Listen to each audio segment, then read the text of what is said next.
Hi guys, ఈరోజు మనం shift type 3 timing chain replacement చేస్తున్నాము. ఈచ్ అండ్ ఎవ్రీథింగ్ మీకు బాగా క్లారిటీగా చెప్తాను. ఫస్ట్ ఏంటంటే మన ఇంజిన్ డై చేసుకోవాలి. ఇంజిన్ డై చేసుకున్న తర్వాత నెక్స్ట్ వచ్చేసి మనం బ్యాటరీ థర్మల్ అనేది రిమూవ్ చేసుకోవాలి. టైమింగ్ చైన్ రిప్లేస్మెంట్ చేసేటప్పుడు బ్యాటరీ వైర్ ఫస్ట్ రిమూవ్ చేసుకోవాలి. నెక్స్ట్ ఏంటంటే గేర్ న్యూట్రల్ చేసి మనకి టైమింగ్ స్లాట్ ఉంటుంది, అక్కడ ఎగ్జాక్ట్గా 5 నెంబర్ ఎల్ఎం కానీ వాల్ కానీ యూజ్ చేసి లాక్ చేసుకోవాలి. E18 బిట్ అంటే పుల్లి బోల్ట్ లూజ్ చేసేటప్పుడు అక్కడ లాక్ పొజిషన్లో పైన మనకి క్యామ్ సిగ్నల్ ఆ బోల్ ఉంది కదా, అది పైకి వచ్చేటట్టు మీరు చూసుకోండి. ఈ స్లాట్లో కూర్చోబెట్టిన తర్వాత ఏంటంటే మన పుల్లి బోల్ట్ E18 సైజ్ వస్తుంది. అది మనకు క్లాక్ వైజ్ ఏమో లూజ్ అవుతుంది, యాంటీ క్లాక్ వైజ్ ఏమో టైట్. ఈ డిజైర్ అంటే ఈ సుజుకి సంబంధించిన డీజిల్ ఇంజిన్స్ అన్నీ అంతే. ఎర్టిగా కానీ బెలినో కానీ బ్రీజా కానీ ఈ మొత్తం సేమ్ ప్రాసెస్. మనం టైట్ చేస్తే ఏంటంటే లూజ్ అవుతుంది, లూజ్ చేస్తే టైట్ అవుతుంది, యాంటీ క్లాక్ వైజ్. ఈ బిట్ అంటే ఇది తీసేటప్పుడు మాత్రం ఒకసారి చెక్ చేసుకోండి, మళ్ళీ స్లిప్ అయితే మాత్రం చాలా ప్రాబ్లము. అది తీసుకున్న తర్వాత నెక్స్ట్ బెల్ట్ రిమూవ్ చేసేయాలి. బెల్ట్ రిమూవ్ అయ్యాక నెక్స్ట్ వచ్చేసి మనం కూలెంట్ శుభ్రంగా డై చేసుకోవాలి. కూలెంట్ డై చేసుకుంటే ఏంటంటే మనకు వాటర్ అనేది పనిచేసే చోట పడకుండా ఉంటుంది. కూలెంట్ సైడ్ మనకు రేడియేటర్కి చిన్న కార్కి ఇస్తారు, ఆ కార్కి యూజ్ చేస్తే అక్కడ కూలెంట్ వచ్చేస్తుంది. కూలెంట్ అయిపోయాక నెక్స్ట్ ఏంటంటే ఇంజిన్ కింద ఏమైనా సపోర్ట్ పెట్టుకోవాలి.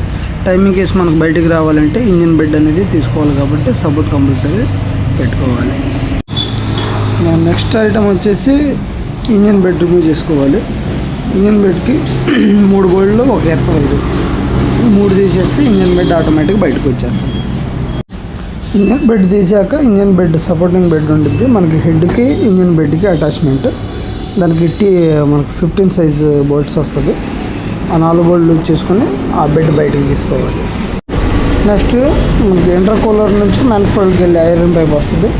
ఇటు 8 నెంబరు అటు ఇటు 8 నెంబరు, నెక్స్ట్ 10 నెంబర్ ఐరన్ పైప్కి వచ్చి 2 బోల్ట్లు చేసేస్తే ఆ పైప్ అనేది మనకు బయటకు వచ్చేస్తుంది. నెక్స్ట్ ఆ పైప్ తీసుకున్న తర్వాత నాజిల్ జాక్స్ను హీటర్ ప్లగ్ జాక్స్ ఈ 4 రిమూవ్ చేసుకుంటే ఏంటంటే మనకు అక్కడ టైమింగ్ లాక్ చేసుకోవడానికి స్లాట్ ఫ్రీ ఉంటుంది. జాక్స్ మొత్తం రిమూవ్ చేశాక ఇప్పుడు అది 8 నెంబర్ ఎల్ఎంకి వస్తుంది, అది లూజ్ చేసుకొని అక్కడ టైమింగ్ లాక్ చేసుకోవాలి. ఆ క్యామ్ షాట్ పొజిషన్ అనేది ఎప్పుడు ఫ్రంట్ ఉండాలి. మీకు ఇందాక చెప్పా కదా 15 నెంబర్ సైజ్ అని చెప్పి, 15 నెంబర్ బెడ్స్ 4 బోల్ట్ వస్తుంది. 4 బోల్ట్ రిమూవ్ చేసుకుంటే దాని తర్వాత మనకు నెక్స్ట్ టెన్షనర్ తర్వాత వాటర్ పంపు. ఇప్పుడు ఈ 3 రిమూవ్ అయ్యామనుకో మనకు టైమింగ్ కేస్ అనేది చాలా ఫ్రీగా ఉంటుంది. అంటే పని చేసుకోవడానికి ఇప్పుడు తీసుకోవడానికి మస్ట్ అండ్ షుడ్ తీస్తేనే మనం టైమింగ్ చైన్ అనేది తీసుకోవడానికి. తీసేటప్పుడు ఏంటంటే బోల్ట్స్ మొత్తం జాగ్రత్తగా ఇప్పుడు తీసుకోవాలి. స్లిప్ అయితే ఆ రిస్క్ చాలా హెవీగా ఉండేది, కాబట్టి మీరు ఒకసారి మస్ట్ అండ్ షుడ్ చూసుకోండి. టెన్షనర్కి వచ్చేదేమో T50, T45 యూజ్ చేయమాకండి. T45 యూజ్ చేస్తే స్లిప్ అయితే మాత్రం అది మీకు 1 డే పెట్టేది 2-3 డేస్ పడుతుంది. స్లిప్ కాకుండా T50 ఎగ్జాక్ట్గా T50 వేసేటప్పుడు ఏంటంటే ఆ హోల్లో ఏమైనా డస్ట్ ఏమైనా ఉంటే ఒకసారి క్లీన్ చేసుకుని T50 పెట్టి టెన్షనర్ లూజ్ చేసుకోండి.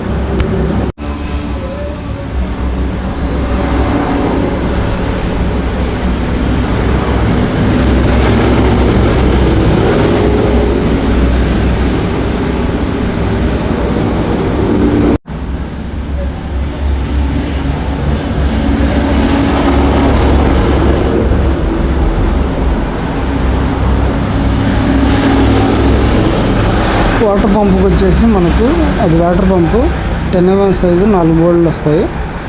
పైన 2 కింద 2 మొత్తం 4 లూజ్ చేశాక కొద్దిగా గట్టిగా పట్టుకొని ఉంటుంది. కొద్దిగా అటు ఇటు పుల్ చేస్తే వాటర్ పంప్ అనేది ఈజీగా మనకు రిమూవ్ అయిపోతుంది. అంటే జాగి లేపుకుంటే పైనుంచి అయినా వస్తుంది, లేకపోతే జాగి డౌన్ చేసుకుంటే కింద నుంచి అయినా సరే వాటర్ పంప్ ఈజీగా బయటికి తీసేయచ్చు.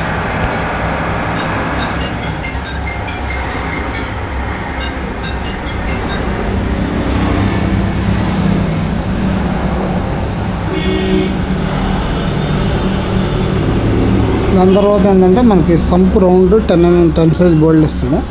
సంప్ రౌండ్ బోల్డ్ తీసుకున్న తర్వాత టైమింగ్ కేస్ బోల్డ్ రౌండ్ బోల్ట్ తీసుకుంటే మనకి టైమింగ్ కేస్ అనేది బయటకు వచ్చేస్తుంది. టైమింగ్ చైన్ రిప్లేస్మెంట్ చేసుకోవచ్చు.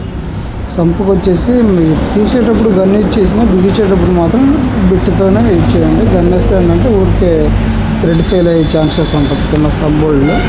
మళ్ళీ మీరు ఎంత పని చేసినా ఆయిల్ లీక్స్ అనేది కింద వస్తూనే ఉంటుంది. కాబట్టి చూసుకోండి ఒకసారి. అది కూడా గన్నుతోనే మస్ట్ అండ్ షుడ్గా యూజ్ చేయమాకండి, చాలా ప్రాబ్లం అయిపోతుంది. తీసేటప్పుడు యూజ్ చేసినా బిగించేటప్పుడు మాత్రం నార్మల్గా హ్యాండ్ టైట్ చేసుకోండి సరే.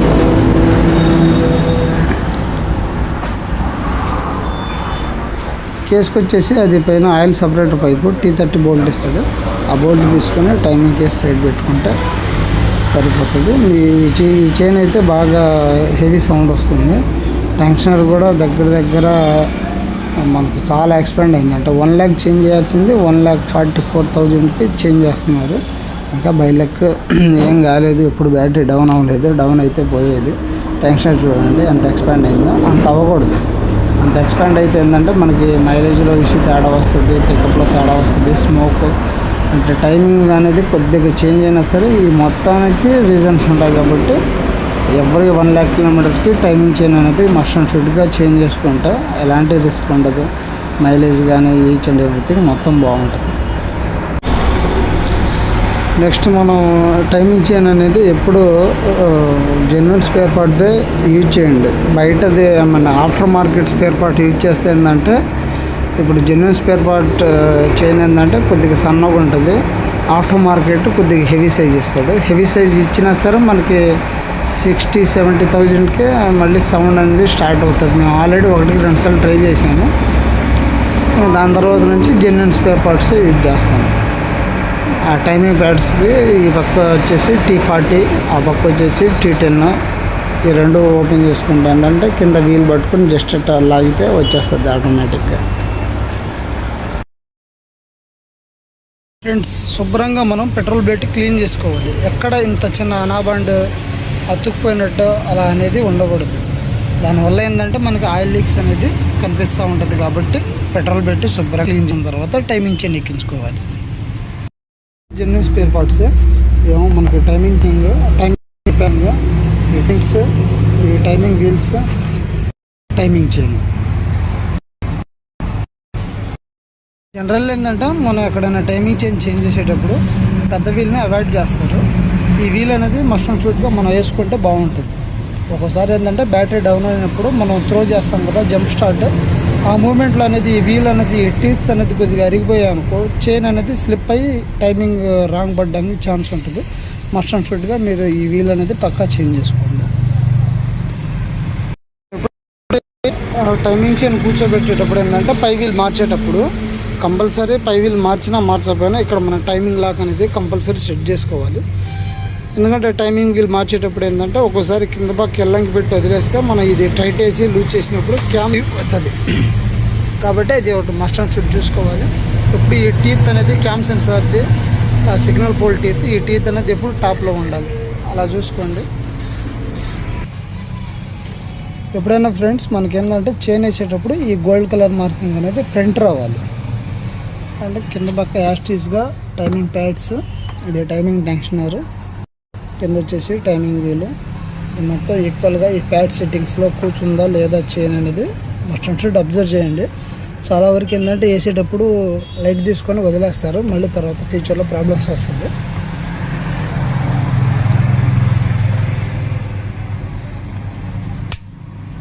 డిఫరెన్స్ చూడండి. ఇందాక టెన్షనర్ మనకి ఎంత సాగింది, ఇప్పుడు ఎంత ఉంది అంటే జస్ట్ ఇంతే డిస్టెన్స్. ఇందాకైతే మనకి ఎక్కడ దాకా వచ్చింది. టైమింగ్ చైన్ మనకు బాగుందా లేదా చూసుకోవాలంటే ఏంటంటే ఇందాక టైమింగ్ కేసుకి ఇక్కడ 4 వీల్స్ బోల్ట్ ఒకటి వస్తుంది. అది ఓపెన్ చేసి టెన్షనర్ చెక్ చేసుకోవడానికి మనకి వీల్ ఉంటుంది. అది ఒకసారి పొజిషన్ ఉంది ఏంటంటే అది ఒకసారి చూసుకోండి. టైమింగ్ కేసు వేసేటప్పుడు ఏంటంటే ఈ ప్లాంజ్ది దీనికి అనాబాండ్ వేసుకోవాలి. లేకపోతే ఇక్కడ నుంచి మనకి ఇంజన్ మొత్తం కింద లీక్ అయ్యి చాలా డస్టీగా కానొస్తుంది. ఈ సీల్ కూడా ఒకసారి మస్ట్ అండ్ షుడ్ చెక్ చేసుకోండి. పోయినా టైమింగ్ కేసు మార్చేటప్పుడు ఈ సీల్ అనేది రిప్లేస్ చేసుకోవాలి.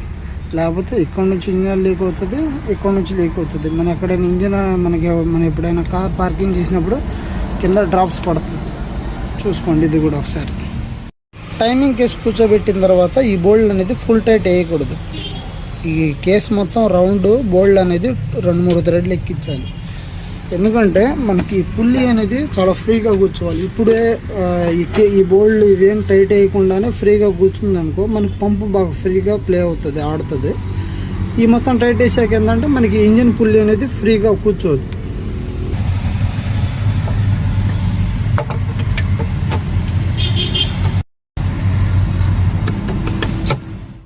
ఈ పుల్లి అనేది ఫ్రీగా ఇలా అవ్వాలి. టైట్ పట్టిందనుకో మనకి ఆయిల్ సీల్ అనేది ఊరికే ఎగిరిపోయింది. ఇక్కడ ఉన్న చిన్న ఆయిల్ ఇది మాత్రం ఫ్రీగా ఉండేటట్టు చూసుకోండి. దాని తర్వాత మొత్తం బోల్ట్స్ టైట్ సరిపోతుంది.